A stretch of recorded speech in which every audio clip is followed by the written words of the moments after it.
Salam sejahtera, selamat malam diucapkan kepada semua. 各位大家晚上好. Saudara-saudari kalian, Malay Wanakam. Hadirin sekalian, saya berasa sangat gembira dapat berjumpa dengan tuan-tuan di Pilah pada malam ini. Dan saya kesinggah saja sebab selepas ini saya perlu berkempen di Labu. So dari sini ke Labu jauh juga. So saya terpaksa singgah sekejap saja. Tetapi saya masih nak jumpa dengan kawan-kawan di Pilah. Sebab apa? Sebab saya nak sampaikan mesej yang sangat-sangat penting. 12 hari bulan Ogos ini, tuan-tuan puan-puan akan membuat satu keputusan yang sangat-sangat penting. Kenapa keputusan itu penting? Sebab keputusan tuan-tuan puan-puan akan memberi kesan kepada kehidupan tuan-tuan puan-puan, anak-anak kamu dan kita semua dalam tempoh 5 tahun akan datang. Hadirin sekalian, ada orang rasa PRN ini tak penting sebab negeri saja. Ya, memang negeri saja. PRN ini dia takkan memberi kesan kepada kerajaan pusat. Tetapi kita faham, kita tahu siapa di sebelah sana. Kalau kita di negara demokratik, kita di negara yang maju macam biasa, tak apa. Keputusan PRN tidak akan memberi apa-apa kesan kepada kemajuan negara kita. Tetapi kita tahu, kalau katakan kerajaan perpaduan ini tidak dapat keputusan yang baik dalam PRN kali ini, mereka akan mainkan macam-macam isu sampai nak tumbangkan kerajaan. Dulu mereka ada rekod, mereka pernah buat macam itu. Itu sebabnya saya nak datang, saya nak kongsikan sedikit maklumat dengan tuan-tuan dan puan-puan pada hari ini. Apa maklumat yang saya nak sampaikan? Yang pertama, pada pilihan raya negeri pada kali ini, saya menyeru kepada tuan-tuan dan puan-puan, kita pilih satu kerajaan yang boleh menyatu padukan semua rakyat Malaysia. Boleh ke tidak? Hadirin sekalian, ini adalah satu perkara yang sangat penting. Sebab apa? Dari dulu sampai sekarang, saya tak pernah melihat keadaan yang begitu parah dalam politik negara kita. Sebab apa? Sebab ada satu gabungan politik yang terang-terang mainkan isu perkauman, yang terang-terang mainkan api-apikan sentimen agama, yang terang-terang nak memecah belahkan rakyat. Hadirin sekalian, kita berpolitik, ya memang pendirian berbeza. Tapi berpolitik itu ada batasnya. Berpolitik itu ada hadnya. Jangan kita berpolitik sampai semata-mata nak menangkan diri sendiri, tetapi tidak hiraukan kepentingan rakyat dan kepentingan negara. Ini sangat-sangat penting. Sebab selepas pilihan raya, hadirin sekalian, pilihan raya 12 hari saja, 14 hari saja, 2 minggu saja. Selepas 2 minggu berkempen, kita kena hidup bersama dengan semua rakyat. Kita kena hidup bersama dengan semua orang. Dan kita tahu negara ini adalah negara majmuk. Negara ini adalah negara berbilang kaum. Bukan hari ini tiba-tiba, ramai orang Cina datang ke sini. Bukan hari ini tiba-tiba ramai orang India datang ke sini. Tiba-tiba ramai Melayu dekat sini. Tak. Dari dulu sampai sekarang, kita ini adalah masyarakat majmuk. Betul ke tidak? Dan selama ini hadirin sekalian, kita ni hidup dalam keadaan yang aman dan damai. Kita ni hidup dalam keharmonian. Itu adalah ciri-ciri Malaysia. Dan itu adalah sesuatu yang menjadi tarikan kepada negara lain. Sebab negara ini adalah negara yang berbilang kaum, yang boleh hidup bersama secara aman dan damai. Tetapi hari ini, tuan-tuan, ada orang yang berpolitik yang semata-mata nak menangkan mereka sanggup pecah belahkan kaum kita. Dan hadirin sekalian, kita tahu kawan-kawan ini, kita tahu, kita kenal rapat lama dah dengan mereka. Pakatan Harapan, PKR, DAP, lama berkawan dengan PAS, lagi lama daripada berkawan dengan Barisan Nasional. Dulu kita satu pentas, bukan main akrabnya. Dulu kita, yalah, minta maaf lah. Cik Makno, minta maaf. Dulu kita satu pentas, kita bantai UMNO. Bukan saja dalam ceramah saja, kita berpantun. 5 perut buah petai, buta perut tarak akai. Lepas tu nyanyi lagi, nyanyi lagu UMNO. Bersatu kita bersatu, dengan setia kita mengampu. Itu dulu. Saya minta maaf lah pada kawan-kawan Barisan Nasional. Tetapi sekarang kita sudah berkawan dengan Barisan Nasional, kita tukar balik. Bersatu kita bersatu, dengan setia berganding bahu. Betul? Kita sudah berganding bahu. Hadirin sekalian, kenapa saya nak bangkitkan isu ini? Saya nak bagi tahu kawan-kawan di sebelah sana, kita berpolitik memang pada masa ke masa kita berpendirian berbeza. Tetapi kita jangan jadi hipokrit. Kita kena konsisten. Jangan dulu apabila you bersama dengan geng ini, you kata semua apa yang geng ni buat ini betul. Apa yang ini buat betul ke salah, you akan pertahankan. Tetapi pendirian lepas tu you tidak berkawan, you jadi lain pula. Dulu saya cakap apa pun saya dapat pahala. Pahala yang dia bagilah. Sekarang apa yang saya cakap, dia akan hantar ke neraka. Sebab dia pegang kunci neraka. Dan hadirin sekalian, yalah, kalau you bergurau tak apa. Tapi dia betul-betul, dia serius. Dalam banner dia pun, bersama kita ke syurga. Macam syurga itu milik dia. Saya tak kisah apa yang dia nak cakap, tetapi saya sangat-sangat risau, hadirin sekalian, sekiranya negeri kita ditadbir oleh geng-geng macam ini, orang-orang yang ekstremis macam ini, kita akan ada masalah. Sebab selama ini kita hidup dalam keadaan yang aman dan damai. Tiba-tiba mereka hanya nak undi, mereka nak pecah belahkan kita. Ini adalah masalah besar. Dan hadirin sekalian, saya harap, saya menyeru kepada tuan-tuan, jangan kita terberdaya dengan naratif-naratif ini. Jangan kita terberdaya dengan propaganda-propaganda ini. Propaganda yang jahat. Hari-hari dia kata Melayu hilang kuasa. Saya pun tak tahu Melayu mana yang hilang kuasa. Selain daripada PN, saya tak tahu Melayu mana yang hilang kuasa. Perdana Menteri Melayu, Timbalan Perdana Menteri Melayu, Ketua Hakim Negara Melayu, AG Melayu, Peguam Negara Melayu, Ketua Polis Negara Melayu, Panglima Melayu. Saya tak tahu siapa Melayu mana yang hilang kuasa. Yang hilang kuasa Melayu Perikatan Nasional. Betul ke tidak? Itu saja.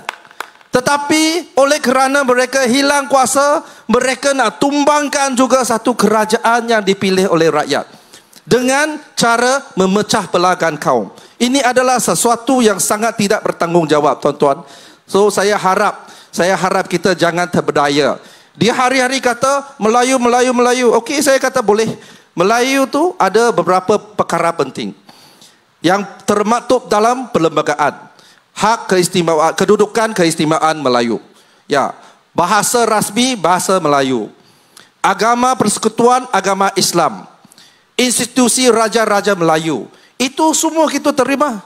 Sebab itu termaktub dalam perlembagaan. Tetapi mereka yang asyik kata mereka ni Melayu, Melayu, Melayu, tiba-tiba langgar institusi raja-raja Melayu. Tahu tak tuan-tuan dan puan-puan? Sudah ada 2 istana Raja Melayu membuat laporan polis terhadap mereka. Yang pertama, Istana Selangor telah pun membuat laporan polis kerana ada seorang menteri besar, mantan menteri besar, telah mengeluarkan sesuatu yang tidak beradab. Dan itu sebabnya Istana Selangor membuat laporan polis. Baru-baru ini Istana Perak membuat laporan polis terhadap seorang, tak tahulah dia penyokong ke, KOL ke di TikToker yang kata kononnya Sultan Perak yang menyokong PAS. Istana Negeri Perak sudah pun membuat laporan polis kerana orang itu membuat kenyataan palsu. Tuan-tuan dan puan-puan, inilah dia orang-orang yang selalu kata kita mempertahankan hak orang Melayu tetapi melanggar institusi Raja-Raja Melayu. Itu adalah poin pertama yang saya nak sampaikan kepada tuan-tuan. Harap tuan-tuan kita boleh fikir. Sebab kita jangan kerana 2 minggu kempen ini kita bagi undi ataupun sokongan kepada pihak yang salah. Poin kedua, saya nak kongsi dengan tuan-tuan dan puan-puan adalah kita harus memberi sokongan kepada satu kerajaan negeri yang boleh menguruskan ekonomi. Menguruskan ekonomi adalah perkara yang sangat asas, betul ke tidak? Uruskan ekonomi supaya semua rakyat dapat mengisi perut mereka, boleh cari makan. Itu adalah asas dalam kita berpolitik. You nak jadi kerajaan, dia nak jadi kerajaan, tak apa, semua orang nak jadi kerajaan. Tetapi untuk kita rakyat, kita nak pilih satu kerajaan yang boleh menjaga, menguruskan ekonomi dengan baik. Dan itu sebabnya hadirin sekalian, saya merayu kepada tuan-tuan dan puan-puan, kali ini jadikan isu ekonomi itu sebagai isu pokok. Sebab nanti kita akan menyesal. Kita akan bagi 5 tahun kepada satu gabungan politik yang akan menjaga ekonomi negeri kita untuk sekian lama, 5 tahun. Tuan-tuan dan puan-puan, saya tak perlu nak ceritakan begitu baik ataupun betapa teruknya mereka, kita betapa baik. Tak, kita tak perlu cerita. Saya cuma minta tuan-tuan bandingkan 3 negeri yang ditadbir oleh Perikatan Nasional dan 3 negeri yang diperintah oleh Kerajaan Perpaduan. 3 negeri yang diperintah oleh Kerajaan Perpaduan adalah Selangor, Negeri Sembilan, Pulau Pinang. 3 negeri yang ditadbir oleh Perikatan Nasional, Kedah, Kelantan, Terengganu. Bandingkan saja, saya pun tak perlu bagi tahu mana yang baik. Tuan-tuan tahu mana ekonomi lebih baik, Perikatan Nasional ataupun Kerajaan Perpaduan. Tuan-tuan boleh bagi tahu. Hadirin sekalian, ada orang kata, iyalah, you sudah jadi kerajaan pusat tapi tak rasa apa pun. Saya tak rasa apa pun. Ekonomi tak baik pun. Iyalah, dulu you sudah rosakkan asas ekonomi kita. Sekarang kerajaan pusat, kerajaan perpaduan nak bina balik ekonomi kita perlu masa. Hadirin sekalian, kalau kata Datuk Seri kerajaan perpaduan di bawah pimpinan Datuk Seri Anwar Ibrahim, kalau kata kerajaan ini tak erti menjaga ekonomi, kita cuba tengok berapa syarikat besar yang masuk nak melabur di Malaysia. Amazon, Elon Musk, itu Starlink, itu Tesla, itu Geely, dan banyak lagi dari Turki, UAE dan lain-lain. Banyak brand-brand besar nak melabur di negeri kita, di negara kita. Sebab mereka ada keyakinan pada kerajaan baru ini. Dan hadirin sekalian, ini menunjukkan kita ada peluang yang sangat-sangat cerah. Tetapi kita perlu satu keadaan politik yang stabil. Kita mengalu-alukan ketibaan YB Nik Nazmi. Dia naib Presiden Keadilan juga, yang juga Menteri Sumber Asli, Alam Sekitar dan Perubahan Iklim. Panjangnya kementeriannya. Okey, hadirin sekalian, Nik Nazmi sudah sampai, saya boleh tutup dah. Cuma saya nak bagi tahu hadirin sekalian, kalau kita nak memperkukuhkan ekonomi kita, kalau kita nak memastikan ekonomi kita baik, kita perlu ada satu keadaan politik yang stabil.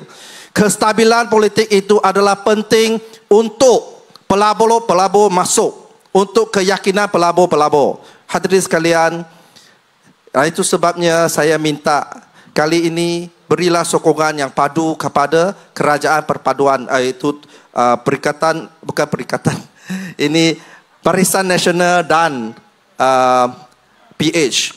Sebab kalau kerajaan negeri 9 boleh sehaluan dengan kerajaan pusat, maka dia akan lebih senang untuk kita mentadbir, lebih senang dalam pentadbiran kita, dan lebih senang untuk kita menguruskan projek-projek ekonomi.